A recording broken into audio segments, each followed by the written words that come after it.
Hello everybody, this is On the Real with Dr. D, and today I'm going to talk about therapy, family therapy, marriage and family therapy. The reason why I'm going to talk about it is because sometimes you need to go to a therapist, guys. Sometimes you need to go and talk to someone who's not your grandmother, not your mother, not your next door neighbor, your preacher. Uh, you need to go and talk to somebody who's trained at listening, who's trained at paying attention to the entire context of a problem, not just one side of it, who's trained to be empathic and without trying to make you feel better about something that you clearly feel bad about. Someone who is a trained relationship person. Everything I just listed are the reasons why you should see a therapist sometime. Now, sometimes you can work this out by yourself, and there are studies that show that sometimes people just get better without going to see a therapist. Things will just work out. You change something, something changes, life changes.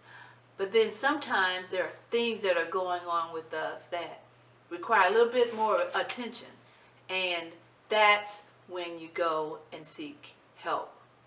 Now, let me just say that not every kind of therapist works the same, so it's important that you figure out which therapist is going to work for you. Now, sometimes, unfortunately, you have to pay a few people before you get to me, but it's good research. It's research well worth the time and the money, because when you finally get to me, then you get to the person who will do you the most good. And yes, I'm thinking I'm that person. So you didn't mistakenly hear me say that. Yes, I said it before you get to me. I just think I'm super therapist. I do. I think I'm just, I'm thinking what everybody needs. So this is when, let me just list a few things that would signal to you that you need to see a therapist. One is, of course, you tried everything else and nothing is working. Two is, when you talk to other people, you don't get the sense that they really get you. Three is, the person you have seen, whether it's a professional or not, talks way too much. And four is, that same person talks too much about him or herself. Quite honestly, your therapist should not be talking about themselves at all. At all. So, let's see.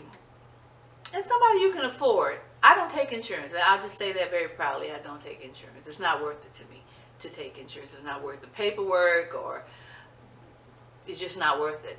And so, if you have to have a therapist that needs insurance, there are lots of people out there that do, and hopefully you find someone who is as good as I am, who takes insurance.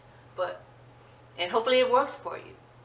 That's really, really important, because when it comes at the end of the day, you want to be in relationship with a therapist who is working for you. Not working harder than you, but working for you. So just consider all of that as you try to work through your own problems and you find yourself continually getting stuck and talking to people who tell you what you want to hear, and not asking questions that will help you figure things out for yourself. Because quite honestly, that's what a therapist should do, is help you figure things out for yourself. Because at the end of the day, you have to live with the decisions that you make, not me. All right? So, until next time, this has been Dr. D and On the Real. Goodbye.